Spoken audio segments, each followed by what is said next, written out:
ReconAthlete.com podcast is brought to you by Lawnman ATX and Kreitz Market. So run over there. Does Dallas pull a trigger and make a play for Mariota?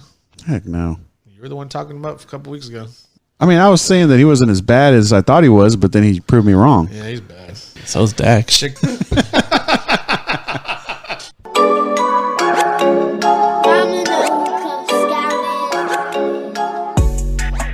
ReconAthlete.com podcast episode number 18. Chris Sanchez, Paul Rodriguez, Zach Lucero.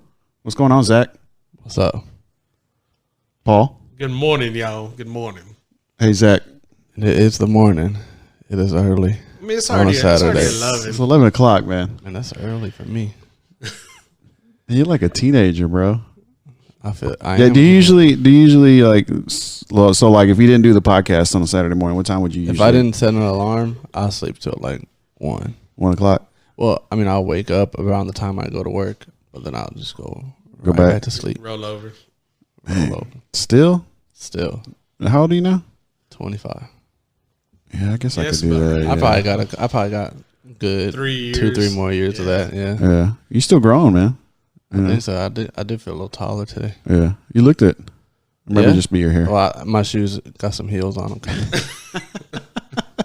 We're going to hit up, of course, week number. What week is this? Week 8. Dang, already? Yeah, bro. High school football is almost over. Dude, there's only 10 weeks, right? 3 more weeks. 3 more weeks. Season. Golly. Man, I'm on Taco Shack scoreboard here, courtesy of FanStand ATX. Shout out FanStand ATX, Snupe, Daniel, Casey Johns. Of course, all 3 of us here are FanStand originals, OGs. And Zach, you were talking about earlier, man. Like there used to be an iReporter award named after you, but for some reason, there's not one anymore, dude. What's up with that? It used to be the award for best like on air contributions, like when they would call in or come into the studio. The iReporter that did the best at that, because I'm a Mexican machismo on the mic, you know what I'm saying? But yeah, I lost my privileges, I guess. What happened, man? What happened? What's up with Snoop? He forgot about you or what? I don't know. Man, Snoop barely followed me on social media yesterday. Which one? Which platform? On both. Damn. Oh, man. Maybe he unfriended you. He did. Unfollow, unfriend? He did. He followed me whenever Man, I've known y'all since we were just talking about that since my junior year of high school. I'm 25 years old now, so I was like 17 when I met y'all. Yeah, and he's just now following me. Man, that's crazy. No wonder he's never here when I come in to record this. I know. God. Well, I'll have to ask him about that. We're gonna have to reinstate the Zach Lucero Award for FanStand for iReporters. All right, week 8, Round Rock 34, Stony Point 31. I was thinking Stony Point would win this game. Of course, this was a overtime game. There was a couple of them last night. Anybody? I don't know. You can't really say you're surprised by this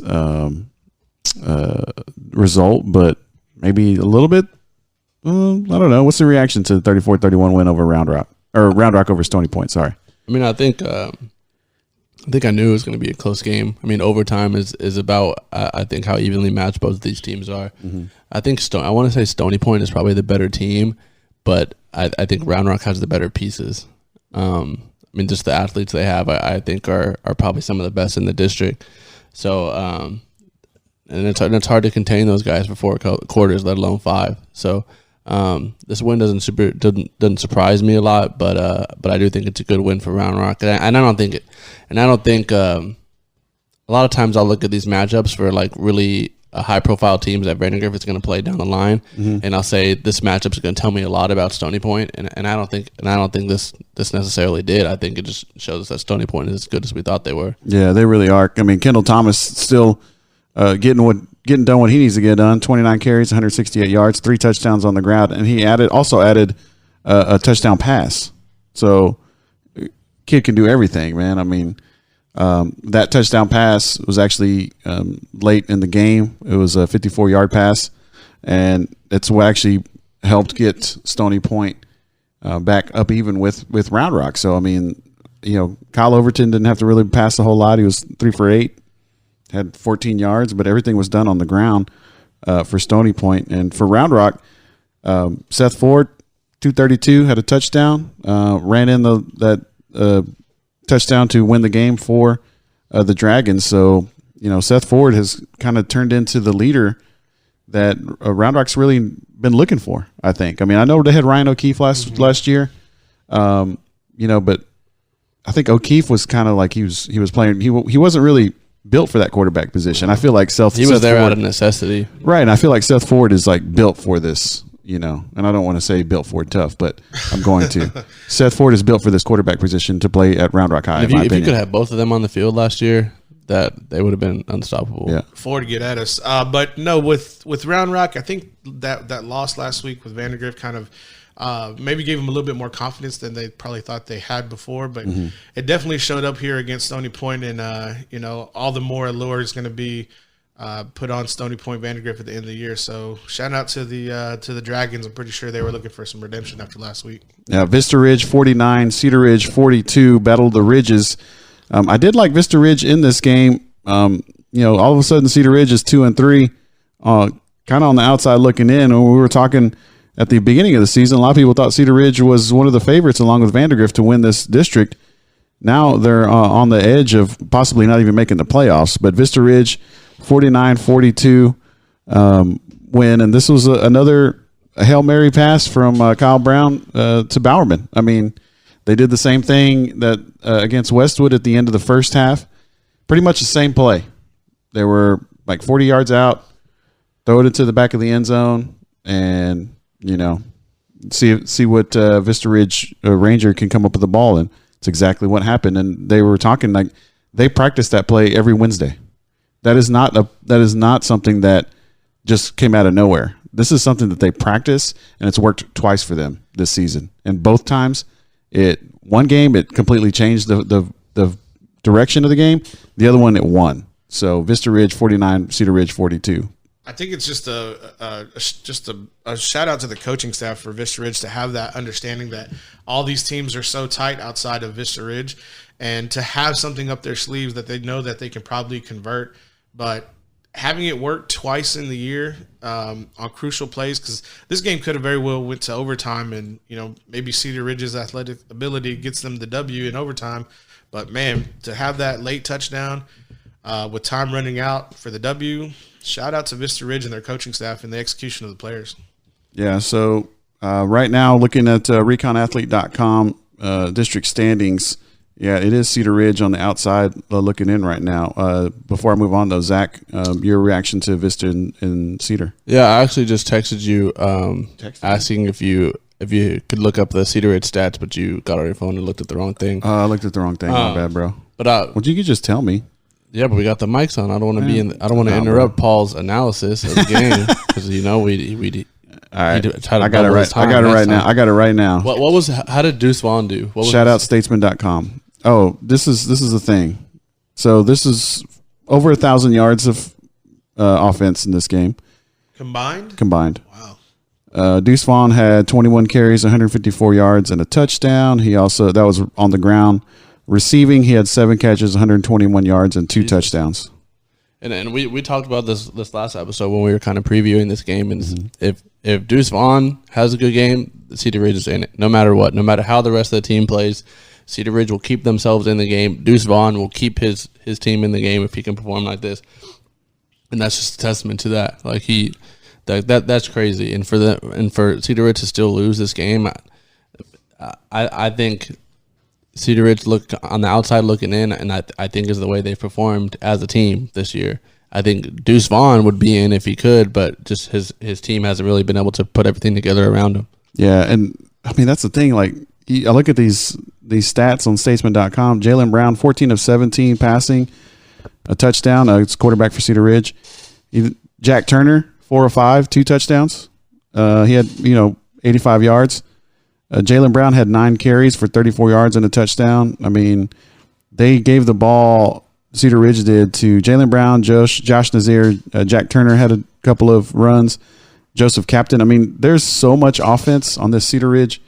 The Cedar Ridge side of the ball, DJ Roundtree scored a touchdown. I mean, it's all over the place for Cedar Ridge. And, on the other side, Vista Ridge, Kyle Brown, 450 yards, 5 touchdowns, no interceptions. I mean, we're going to talk about RJ Martinez. Of course, I mean, Jaylen Brown's a great quarterback. I think, in my opinion, Kyle Brown in this district is severely underrated. Yeah. I know, Zach, I mean, you saw Kyle Brown play Vista RIdge quarterback against Vandegrift. You weren't as impressed as I am. He turned the ball over against Vandegrift.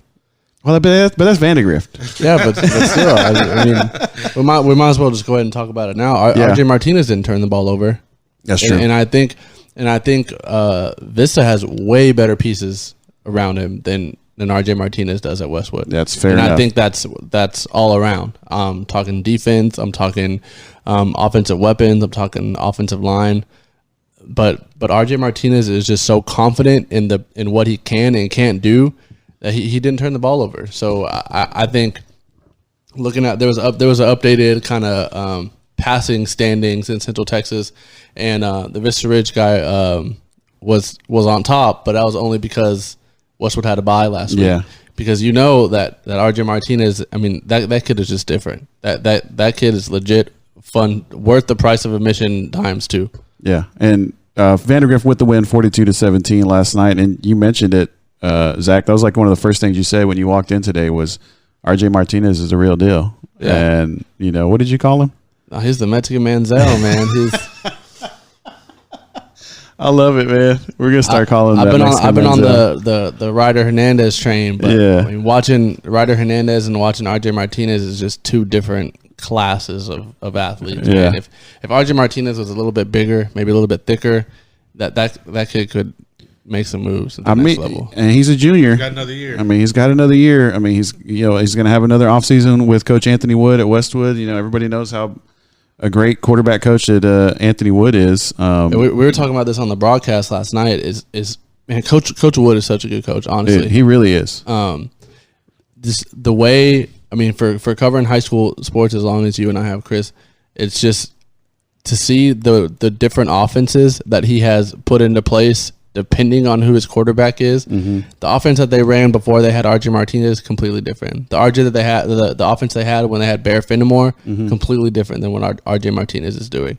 So I think that's a huge testament to the coaching staff over there to give this supreme talent the opportunity and to put them in the situations to succeed that they're doing this year. Yeah, and so Westwood fall into 2-3, 3-4 on the season. Vandegrift, of course, still undefeated.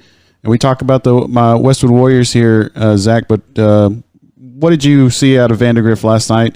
I know you mentioned a couple injuries that might hurt them down the road. But, I mean, overall, it seems like it was a good performance from the Vipers, 42-17 on homecoming. Defensively for the Vipers, a lot of the success in the first half, because Westwood was really moving the ball in the first half. I think it was 21-10 going into half, and that was just only because of a really, really late score by Vandegrift, like pretty much right before halftime. But a lot of the opportunities that Westwood had, the way they were moving the ball, it wasn't really like they were out athleting anybody. Their receivers weren't making crazy plays. They weren't making crazy catches. RJ Martinez wasn't necessarily outrunning anybody or breaking a bunch of tackles. A lot of the routes they had were schemed open. They were schemed open, and that's what coach told me going into halftime. He said there's a lot of stuff that they're doing on offense that we're not in the right personnel and the right play calls on defense to be prepared for that. And that's something that we'll address at halftime. And as soon as I saw that those guys were just wide open, that's something that the coaching staff at Vandegrift will fix. And as soon as they came out of the second half, that stuff was not working the way it was in the first half. So I think, and I think that's kind of the way to beat Vandegrift is to just come out really hot and try to put on a bunch of points in that first half as you can. Because as soon as the second half comes out, it's a completely different team that you're playing against. So I think defensively, it was great adjustments, great performance. Jackson McCauley, both of the corners, Logan Arnold, Ryan Arnold. Logan Arnold really, really kind of came alive in stopping the run and making a lot of tackles. He's kind of been the cover guy this year. The defensive front of Vandegrift was as active as ever, getting in the backfield and disrupting. RJ Martinez getting a few sacks. And then offensively, probably one of the better performances I've seen in this Vandegrift offense. Drew Dawson was able to get it going on the ground a lot more than he normally had. Bowen Lewis is really coming alive this kind of second half, middle part of the season. Trey Mongozi didn't have a touchdown until late, but he had to get one in. So I mean, this is a great performance by the by the Vandy offense as well. So Coach said after the game, it's just a great team win, and that's what it was. Paul? The Vipers, they just keep doing what they're doing. I was kind of picking Westwood to have only about 14 points. What was the biggest thing that stood out for them on offense that inhibited them from maybe scoring 2 or 3 more touchdowns in this game? The Vandegrift defense? Yeah, maybe? it's really just the Vandegrift defense, man. I mean, what was significant about the defense that – because we know Vandegrift's defense is elite. We understand that because the way they play. But you were talking about how, R.J. Martinez is the Mexican Manziel, and is it just he doesn't have the pieces around him, or is it something else? What's a Manziel? Is that like what you get at the store? Is that some type of meat? If you don't know, that's fine. I call him the Mexican Manziel, Johnny Manziel. That's not how you pronounce it, but okay.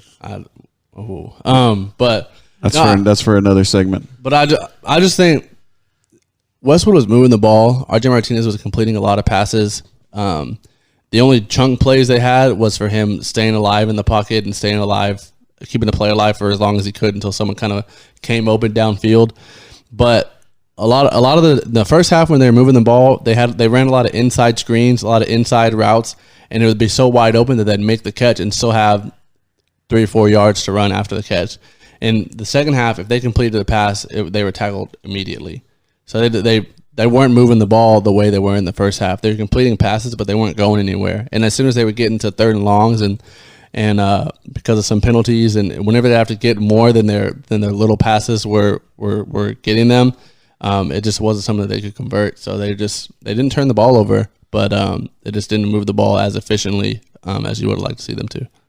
All right, McNeil 28, Leander 3. That was the last 13-6A game. So looking at 13-6A standings on ReconAthlete.com here, Vandegrift 6-0, Round Rock and Stony Point both 4-1. Of course, Round Rock going to have the tiebreaker on that. Vista Ridge at 4-2. Then you got Cedar Ridge and Westwood both at 2-3. Hendrickson 1-4. McNeil 1-4, and Leander at 0-6. So I mean, if the season ended today, it'd be Vandegrift, Round Rock, Stony Point, and Vista Ridge, with Cedar Ridge and Westwood still sitting at 2-3. I don't want to completely, just say that my Warriors can't get in there, but I mean, right now it's an uphill fight for them.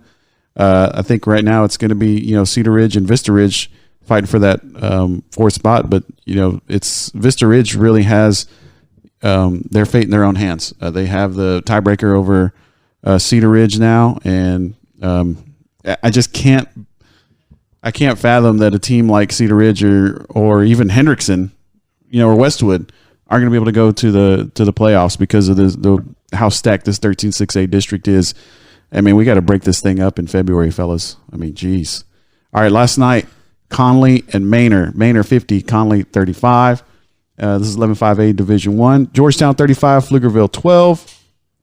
And, of course, Cedar Park 20, Hutto 16. The bet for this week, Paul and Snupe had a little bit of, it was a friendly bet.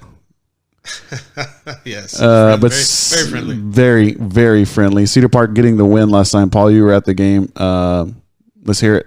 We're going to keep this kind of quick for Ozak over here. But no, Hutto gets the ball first. They won the toss, and so they take over 3 and out, get the ball to Cedar Park 3 and out. Right there in the middle of the first quarter, Hutto breaks off a drive, and they kind of get into the red zone, and Doggett throws over to Landon Watson, who doesn't usually play a lot of offense, but he was playing tight end and got the reception for 6, and they put up the extra point. And a lot of the rest of the first quarter was just really, really quiet, and nothing really happens until we get to about 7 minutes into the second quarter. Cedar Park puts up a 21-yard field goal, brings us to a score 7-3 with 7:17 left. Near the end of the first half, about 54 seconds left, Hutto goes up for a field goal, 45-yard. They have a really good young sophomore kicker who's going to be a really good talent, and we'll talk about him a little bit later more. The first half was dominated by the defense of Hutto. Their front four was just pressuring Ryder Hernandez all day long.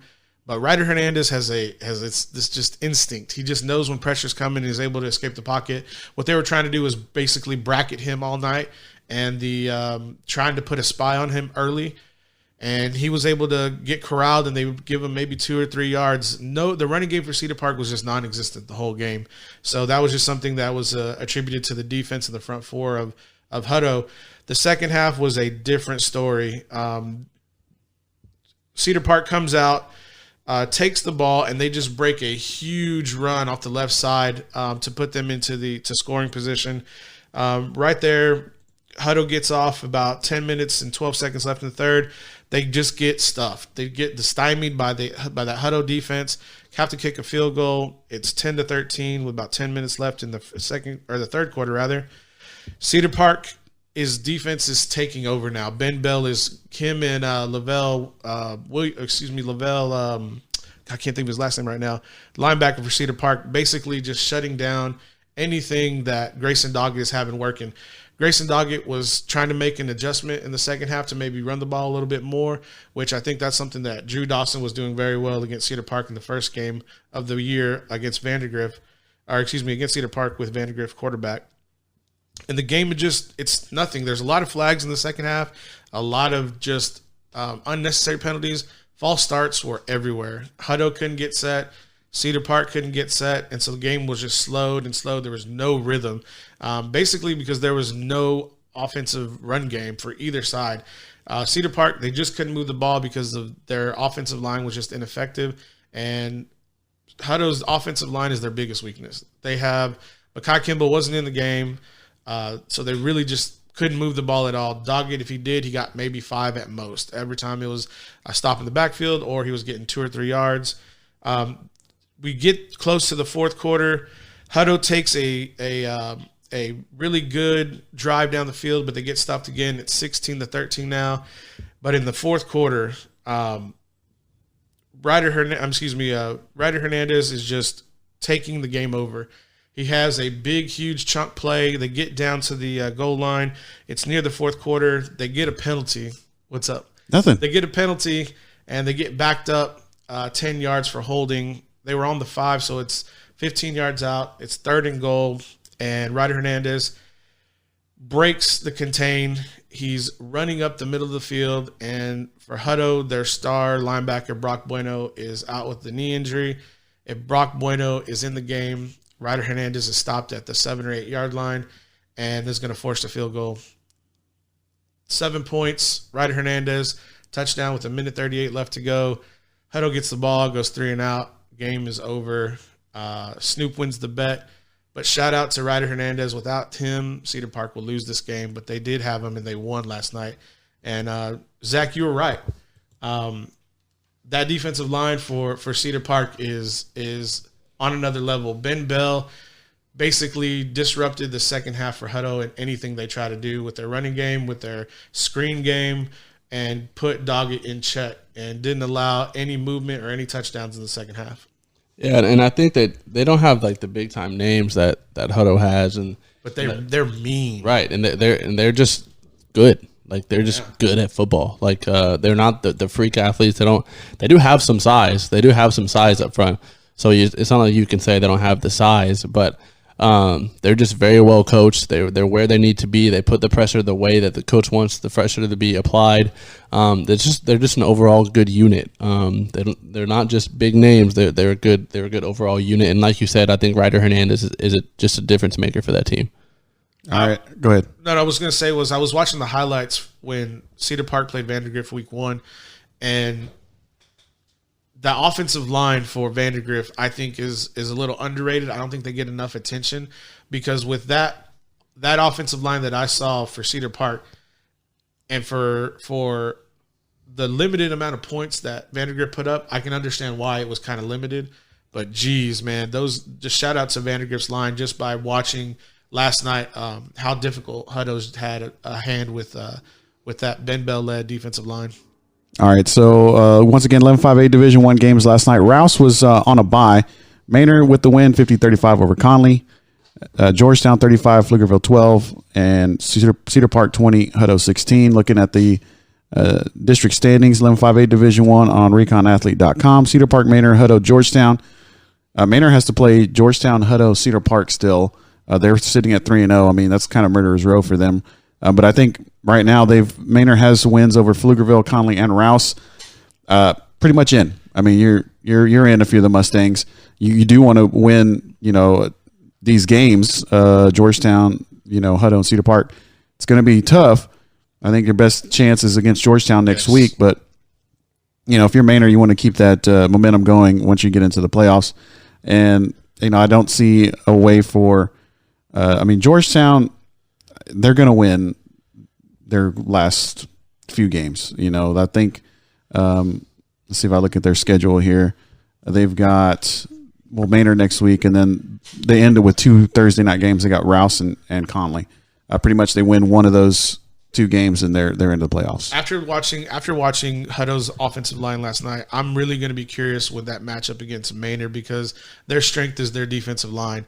And we all know the type of speed they have that they can keep up with the Hutto Hippos. So if you pressure Grayson Doggett and he can't put the ball in the end zone, he doesn't score touchdowns, maybe an upset in the making there with Hutto and a Manor. Yeah, it might be one of the games that one of us might have to go to. All right, 13-5A Division 2, Marble Falls 45, Bastrop 37, Glen 35, Eastview 28. The Glen Grizzlies still rolling along. Eastview with a 2-game losing streak now after starting out 5-0.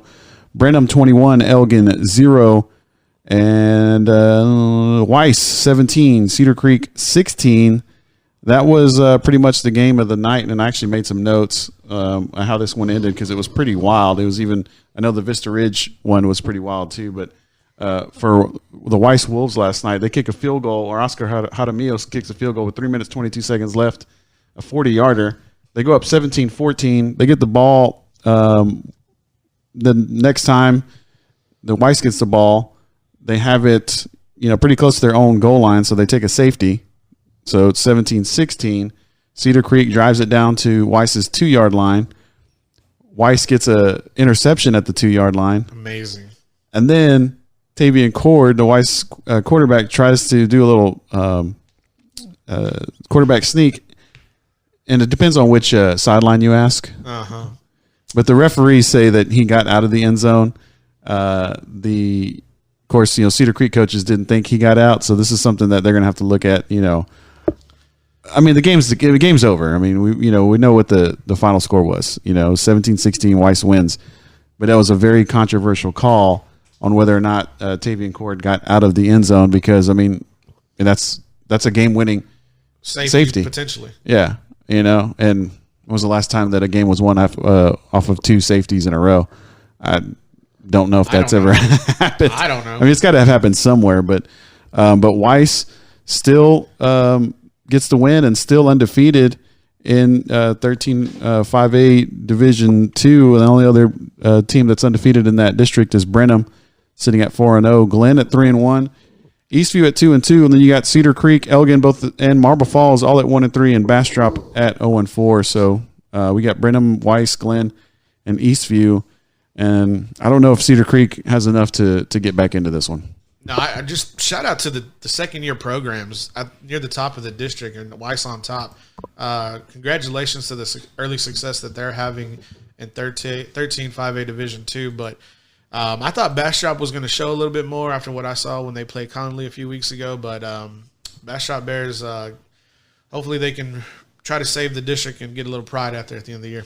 All right, so last Austin area district, and before we shout out to Lockhart and Flatonia, of course, 25-6A, Westlake 69, Del Valley 31, Bowie 23, Aikens 20, Anderson 70 spot over Austin High 70-49, Hayes 62, Lehman 7. So, I went to that Westlake first half of the Westlake game. I was impressed by the running of Tavier Dunlap. Quarterback Wilson was really good for Del Valley. Caleb Burton made a couple of plays in the first half. He kind of needs to run more of his routes, even if the ball's not coming to him. Just kind of, lollygagged, as coaches like to say, off the line if the ball wasn't coming to him. Going through the motions. And then Darius Lewis, that kid's amazing. Real. Yeah, that kid's amazing for Del Valley. But on the Westlake side of the ball, I mean, it's just Westlake. I mean, they just execute. Cade Klubnik played quarterback for the first half. I know what's the Willoughby, the senior. He got into the second half. Kirkland Michaud, I believe, didn't play last night because he was in concussion protocol. But Coach Dodge is still saying he wants to play 3 quarterbacks. I mean, Zach, do you have? I mean, what do you think about that? I mean, I think me and Paul both agree that we're not a fan of this. I think they need to. I mean, at least get it to 2 before playoffs start. Maybe in district you can run with 3, but once playoffs come, it needs to be 1. And I think that's part of the reason that at the district that Westlake and Lake Travis are just not beneficial to them whatsoever, because in most other districts this doesn't fly, but just because of the lack of competitiveness of some of the other teams in the district, that they're able to do stuff like this, which really does not get you prepared for the postseason at all. Yeah, I'm not a fan of it. I mean, I know Klubnik is the younger guy and Willoughby's the senior, and I mean, does that have something to do with it? I mean, I'm almost thinking do you think if the game was close, like very competitive, do you think they would have switched quarterbacks at halftime?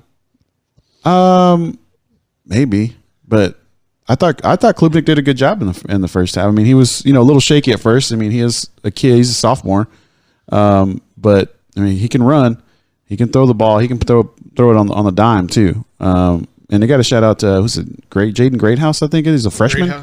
Freshman receiver for Westlake. Yeah. 2 touchdowns last night. Yeah. That kid's real. If you don't know his name, you go learn it. Yeah. But yeah, so yeah, I think they had 2 quarterbacks last night just because there's one was injured. But I mean, I don't know. I mean, I wasn't there for the second half, unfortunately, but I didn't get to see Willoughby play. But I was impressed by Klubnik, and I think maybe he's the front runner right now, especially if he's playing the whole first half of the game for the Westlake Chaparrals. I mean, I that might be telling of something. Yeah, it has to be. So, looking at this 25-6A standings, Hayes and Lake Travis sitting at 5-0. Do you think they have a chance of beating Westlake or Lake Travis there, Paul? No. Okay. Now, if you would ask me, I did say in the beginning of the year, I said yes. Yeah. Just because I didn't think the quarterback play for Westlake was going to be that great, because they were trying to figure out which of the 3 they were going to pick. But I've been humbled in my opinion, and I know what Hayes can do. I know what kind of team they are, but you haven't played either of the Lake schools yet. Right. So Westlake 4-1 right now. Anderson and Bowie both at 3-2, and Bowie with the tiebreaker, the 22-21 win earlier in the season over Anderson. I mean, that might 1 point might be kicking the Anderson Trojans out of the playoffs of 25-6A, and then Del Valley 3-3, Austin at 1-5, and then Lehman and Aikens 0-5 and 0-6 respectively. All right, am I missing something here? I feel like I'm missing a whole district. I'm missing 12-5A, aren't I? 12-5A. We already go through that one or no? No, we haven't talked about 12-5A. Dripping Springs on top. Yeah, 12-5A Division 1 Dripping Springs. Were they all off this week? I don't see. There was like one game. There was like one game there. They very well could. 40-14, Seguin over McCallum. Well, yes, Seguin over McCallum and Travis over Reagan. Northeast Reagan over Travis High. Yeah. And Crockett beating. Now, so there was 2 games on Thursday. So Dripping Springs, LBJ, Seguin. Drip is 4-0, LBJ, Seguin 3-1, and then McCallum 2-2 and Northeast 2-2, Crockett 1-3. I mean, McCallum might be able to limp into the playoffs here, fellas. So shout out to the Knights. All right, so last night the Lockhart Lions traveled down to Alamo Heights down in San Antonio. Came up a little bit short, but last night they put up a lot of points, but Alamo Heights just a little bit more, 56-49 your total. Dang. Right now, 14-5A Division II, Kerrville is sitting on top, 4-0 in the district, followed by Bernie Champion and Alamo Heights at 3-1. Lockhart rounding up that 4th playoff spot, so hopefully if they can win out the rest of the way, they will probably have to play Kerrville once more. But the rest of those teams are just not as great. They already have a W over Medina Valley. Uvalde sitting at 1-3, San Antonio Memorial at 1-3, and San Diego Kennedy 0-4 in district. Rounding up our coverage, 14-2A Division II Flatonia Bulldogs last night. Weren't getting a lot of love on our IG story for the pick'em, but they were about a 34% favorite. So a lot of people going the other way of Somerville. Flatonia Bulldogs, number 8 in the state in Division 2 or 2A Division 2, 28-0 over the Somerville Jaguars. Not sure what that is. What is that? We'll have to do a little research to figure that out. But Flatonia sitting on top of the district, 2-0. Snupe 1-0. Burton 1-1. Lois at 0-1, and Somerville at the end of the district at 0-2. So shout out to the Flatonia Bulldogs, Lawman ATX, and our Kreitz sponsor for Lockhart High, Kreitz Market. John, I hope everything's getting better with your brother. We'll see you soon. All right, NFL. Zach's bored with us. He's on his phone right now. Zach, what's your favorite NFL game tomorrow? Packers, Raiders. Where's that game at? Is it at? It's at Lambeau. Oh, it's at. Oh, okay. That's it. Yeah, the Packers are going to win. Yeah, I believe that. Hey, everyone was talking about the performance that Lazard put in at receiver. The Lazard King, yeah. For the Packers. I picked him up in both my leagues. I mean, he was good. He was good. Y'all remember him at Iowa State? No. He was good at Iowa State, man. He was when he was a few years back at Iowa State when they were like first kind of coming onto the season, giving Texas a run for their money. Yeah. I mean, he was like their main weapon. That kid's good. He's got the frame that Aaron Rodgers likes. He likes to be able to have the bigger receivers. Right. I mean, that Shepherd dude, get him out of here. That dude with the curly hair that look like me, get him out of here. Once they get Geronimo Allison, I think he's a big part of that offense, Geronimo Allison, because he is that Lazard frame. Mm-hmm. So I think having him out last week, I think was big. Marquez Valdez-Scantling, I think he's kind of that speed threat that they need. But I think Lazard is going to become a mainstay of this offense. Was he undrafted free agent? Yeah. Like he didn't get no love, but the dude was. I mean, I saw him play last night. I don't remember the name, but he was number 13, right? Mm-hmm. Yeah, that dude is. Aaron had to give him the look last week because he was just doing a little bit too much on the sideline as far as getting physical. Yeah. And when he got back to the huddle, Aaron basically said, "Look, this is what you do, and this is how you do it.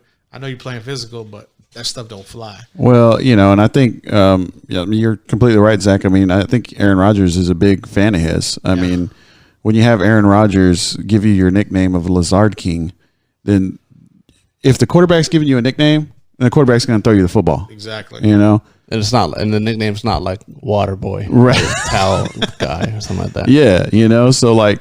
I heard that story. I can't remember where I think I was listening to like Sirius XM or something, and I heard somebody kind of offhandedly say that. And they were like, yeah, he kind of mentioned it, that he really liked Lazard and this and that. And to me, when I hear something like that, that's kind of like inside information. Like I went immediately and picked up Lazard in both my leagues. I'm actually starting him in one of my leagues because I got bye week issues. Look at Chris reading between the lines. But yeah, I mean, like when you hear something like that, especially from a quarterback like Aaron Rodgers, like if Kirk Cousins really likes you, that's different. You probably ask for a trade. Like that doesn't tell you as much. But if like.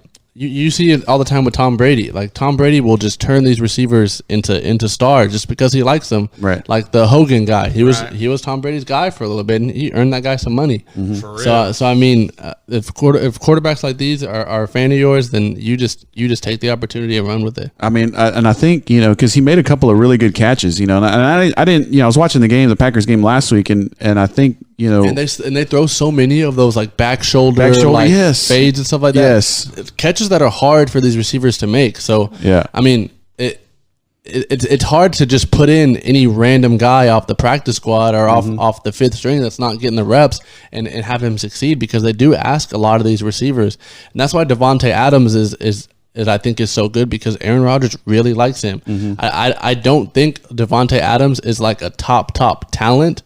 But the situation he's in and the amount of trust that him and Aaron Rodgers have between one another makes him a top tier receiver. So I think that's all you need to succeed in these big time offenses is have the trust and the chemistry with the quarterback. Paul, what's the line on this Raiders Packers game? Do you have it? Packers -4.5. I would take that.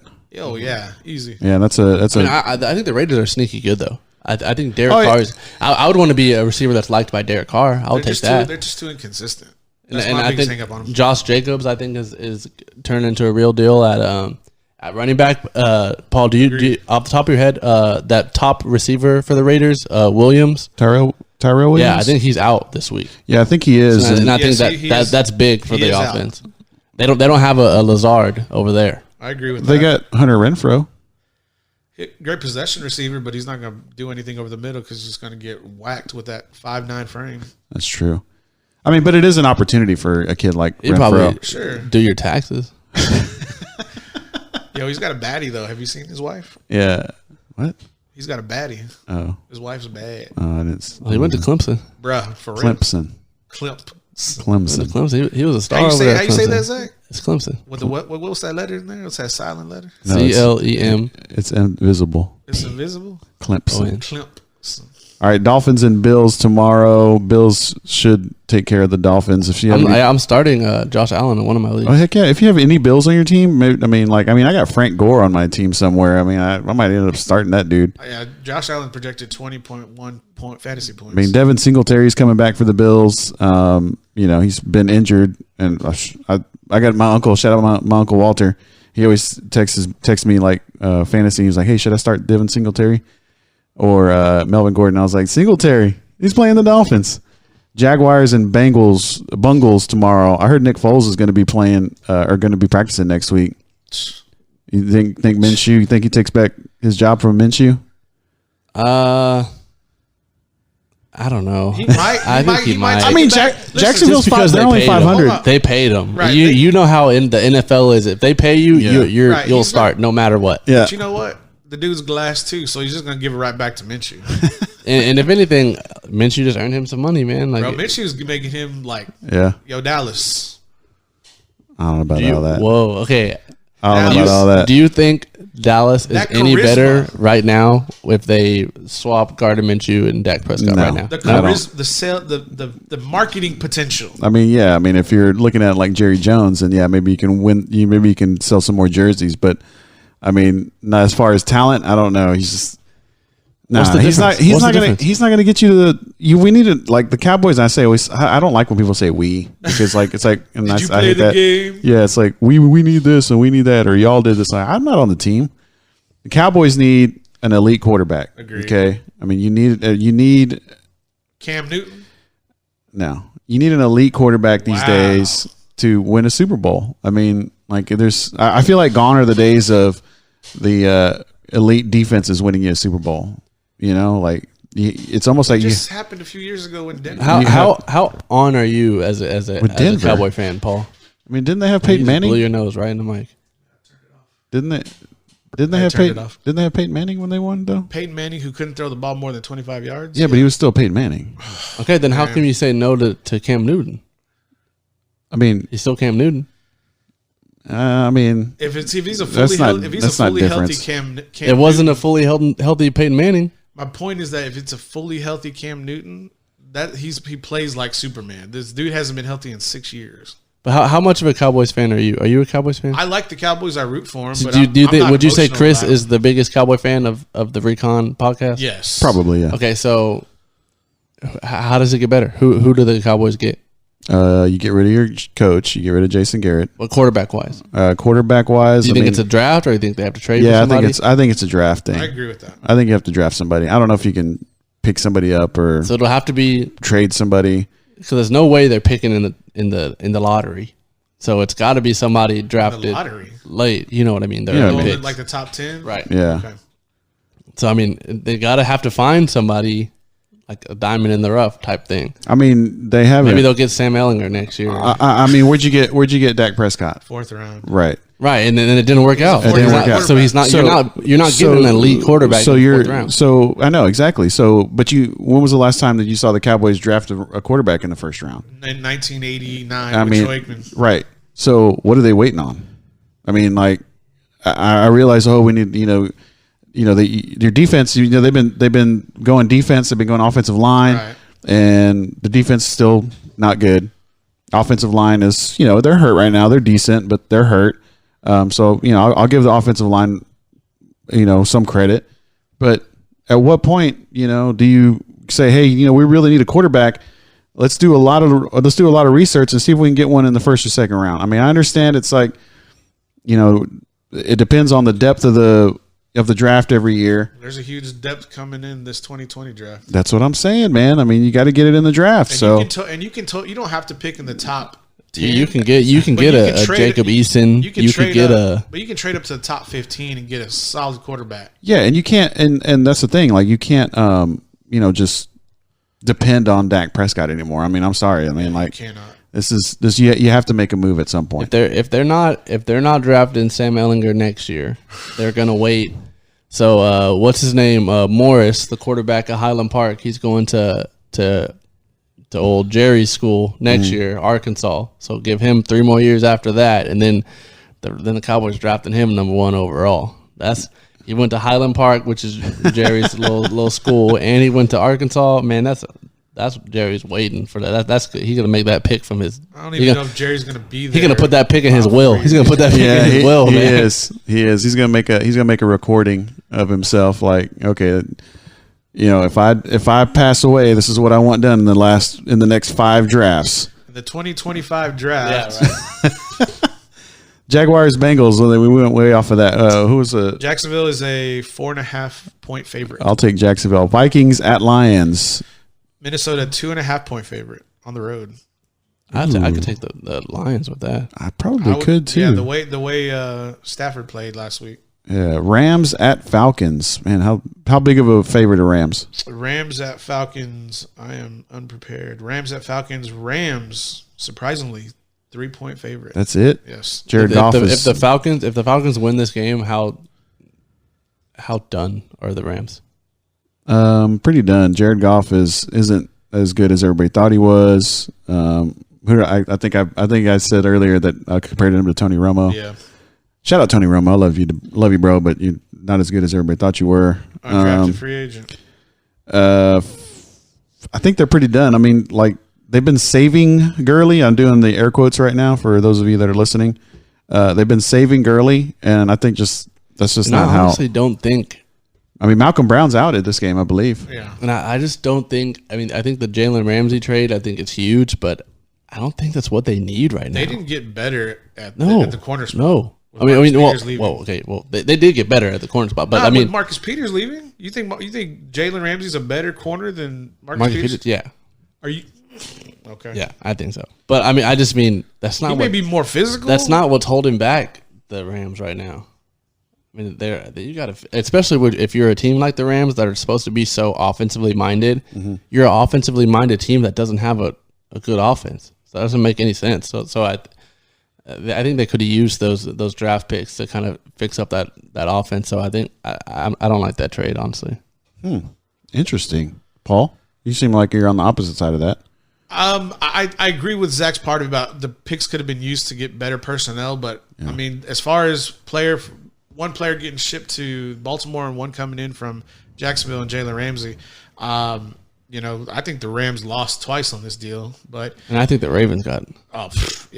They got even better in the secondary. Anyways, the Rams, I think their head coach has been exposed. His offense is not as good as what everybody thought, and we can all thank the infamous New England Patriots for giving the blueprint on how to beat the Rams.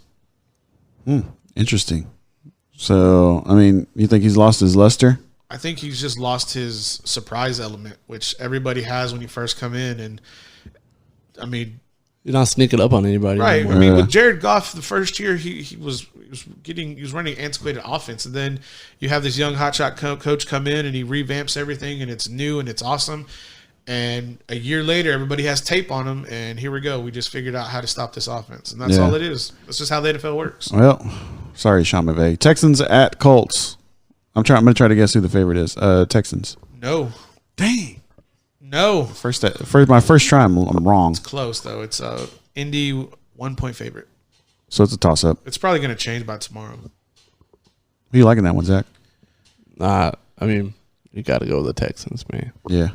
Deshaun Watson, the offensive line. Is Carlos Hyde getting good again? Yes, yeah. Getting good again. Like, is he? I mean, because I wasn't the goal to have Duke Johnson? Yeah. Be the main guy? I mean, he but he's turned into what he's supposed to be. More about Duke Johnson than you talked about Carlos Hyde. Yeah, I mean, but Duke is turning into what he's supposed to be, which is a third down back. You know, guy running out of the backfield, catching the ball.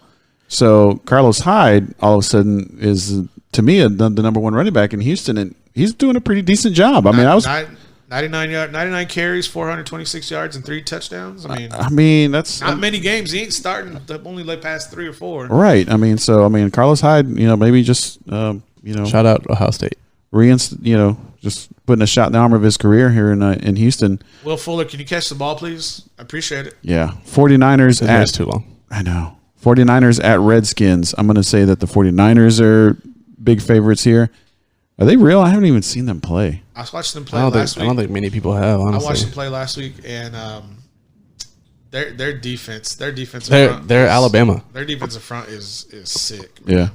They're a 10-point favorite. They're Alabama. Their defense is really good. They have weapons on offense, and their quarterback just kind of manages the game. Kyle Shanahan looks like a genius right now. He's Sean McVay. He's Sean McVay. No, man, it's the other way around. Sean McVay was under Kyle Shanahan. Does 49ers cover this 10 points? Who's the quarterback for the Redskins these days? I don't even know. Is it Colt McCoy? Case McCoy this week, probably. Looks like Keenum's getting the start. All right. I think he's back healthy. Cardinals at Giants. Which terrible team is? Not that that matters, but I think he's healthy. Yeah. Cardinals at Giants. Giants are a 3-point favorite. Over Kyler? Barkley might play. That may be what they're looking into. Nah, I don't think he's going to. He shouldn't. Not against Kyler versus Danny Dimes. Gee, I'm gonna check another. I mean, Daniel Jones. Source. I mean, he's a sneaky play this week. I think those are so. Just let me get into my DFS thing for just a second. If you're building a daily fantasy lineup, Snoop's not here to give his DFS takes. Yeah, no. If you're building a fantasy lineup and you want to save at quarterback and then possibly one wide receiver spot, go Daniel Jones and Lazard. That's it right there. I think that would be some sleepers. Yeah, some sleepers. So Barkley is a full participant all through practice this week and has declared himself ready to play for Sunday. Yeah, that's not up to him though. Huh? That's not up to him though. You don't put your best running back. You're probably your best player on the field against the Cardinals. That's a great warm up for the divisional play. Chargers at Titans. Chargers at Titans. Tennessee with Ryan Tannehill at the helm, a 2.5 favorite, 2.5-point favorite. Yeah, with Ryan Tannehill at the helm. Tennessee, for the Titans, 2.5 point favorite. Maybe old Cam could go to the Titans. I think that makes him instantly better, and I think he fits Vrabel's kind of scheme he wants to run over there. Does Dallas pull a trigger and make a play for Mariota? Heck no. You were the one talking about a couple weeks ago. I mean, I was saying that he wasn't as bad as I thought he was, but then he proved me wrong. Yeah, he's bad. Saints at Bears. So's Dak. It's true. Agreed. Chicago is a 3.5-point favorite at the house. Chicago could get Cam Newton and be pretty good. Trubisky, not bad. Not bad. Well, he is not good. He's not. I think them and Cam are pretty close. Trubisky's supposed to play in this game. Trubisky is Case Keenum and worse than Kirk Cousins. I mean, Trubisky looks like he would be a good friend, and that's about it. I'm not a big fan of his. I don't think he makes the Bears. Trubisky looks like he has cool parents, and that's it. I think his what? Cool parents. Like they let them drink at the house. Yeah. And the Bears are the favorite. Yeah, 3.5-point favorite. Yeah, you give a good defense 3.5 points. I go for being a good defense. I go Saints to with 3.5. But I mean, the Saints defense is good too. That's what I'm saying. I'm taking the Saints plus 3.5. So that's a weird line. Yeah, that's weird. Kind of spooky. Yeah, spooky season. I mean, Saints are 5-1 and the Bears are 3-2. Saints are good. Saints are good. They are good. Ow. Ravens at Seahawks. That'd be an interesting game. What Vegas is upside down. Nah, they know something we don't. That's for sure.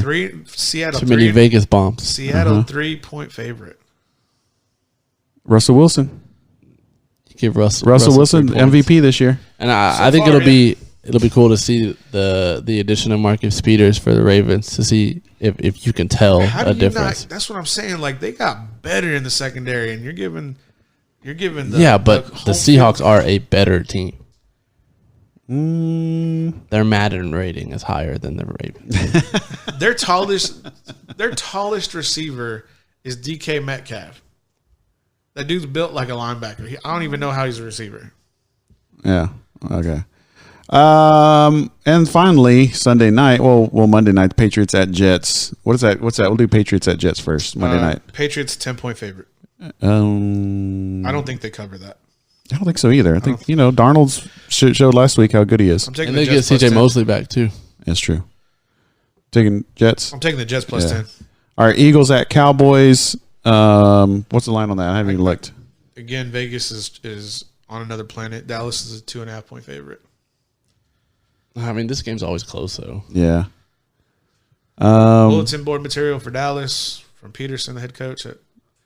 DeMarcus Lawrence rebutted saying he didn't guarantee, but he didn't guarantee anything. I'm just saying bulletin board material. I didn't say anything about guaranteeing. Yeah, I know, but I mean, like, nobody's using a bulletin board anymore. It's but 2019, right? But I'm just saying, like, when you listen to what he said, all he said is like, we go down to Dallas and we win this game, and then we're leading the NFC East. He didn't say we're going to go down to Dallas and we're going to win this game. We're going down to Dallas, and I guarantee he didn't say anything like that. He's just saying. Are you saying that though? No. Are you guaranteeing a win for the Cowboys? No. It's going to be stressful. Who do you think has a better game? Just watching the Astros game. Prescott. Oh, Wentz. Yeah, I think so. Deshaun Jackson might be. I think he came back last week. If Deshaun Jackson's in this game, watch out. Watch out, because he loves to go deep on the Cowboys. Yeah, there's nobody who can keep up with him in the secondary either. Mm-hmm. Right. So there's another sleeper, DFS sleeper. I know Zach. I don't know. Do we want to try to call Snoop? Yeah, we can just edit it out if it doesn't answer. Okay, hold on. He probably won't answer. I probably. Because he told me the other day. You know what? Actually, he said this the other day. He goes, "Oh yeah, people call me all the time. I never answer." He's like, "I only answer the phone when it's my mom." You ringing? Yeah. He said 9K. Hello? Snoop. Hold on. Hold on. I got YouTube on. Hold on, too. All right. Snoop. Yeah, what up? Hey, you're on ReconAthlete.com podcast. You got any DFS takes? My sleepers this week, just to let you know: Daniel Jones, Adam Lazard, and Deshaun Jackson. What are your lineups looking like? Honestly, like, I don't even make a lineup until like Sunday morning because I'm like so drowning in film. I haven't even looked at this week, to be honest. Do you like mine at least? Do you like mine at least? What do you think about mine? Yeah. See, okay, here's how I excel at DFS. I don't even really look at it until the last second. Just that happens in developments and changes that, like, if you look at it Wednesday, you're screwed because you're already, like, thinking wrong. So I really only look at it like the morning of, we have all of the information, and then roll with it. Or I listen to Recon podcast and just take a random, say. So Snoop wakes up Sunday morning, keeps the crust in his eyes, and lets Jesus just pick for him, pretty much. Well, no. I look at all the info as it's gathered, when the intel is all in. Okay. Because people pull their growing at the bar on Saturday night, and then on Sunday. You speaking from experience. Yeah. His question. Yeah, as a degenerate who's been DFSing for as long as I can remember. I don't even remember life before DFS because I love it so much. It really is my favorite thing in life. But yeah, on the NFL, like just during fantasy, y'all know it's my life. All right, Snoop. Well, I appreciate it. We're probably going to keep this in for sure. Hey, we'll start. Maybe we start doing like a Sunday night thing with me and Snoop on DFS or something like that. All right, Snoop. We'll holler at you, brother. Oh, yeah. Because by then I've actually blown half my day watching the NFL and not doing fan stand stuff. So yes, we'll start that soon. All right, brother. We'll see you this afternoon. Love y'all. See ya. All right, ReconAthlete.com podcast episode 18. Shout out Kreitz Market. Shout out to Lawman ATX. Appreciate you, Zach Luceto, Paul Rodriguez. Paul, do your thing. Ladies and gentlemen, if y'all enjoying this podcast, please like, subscribe, and comment your favorite team down below. And above always, click the bell.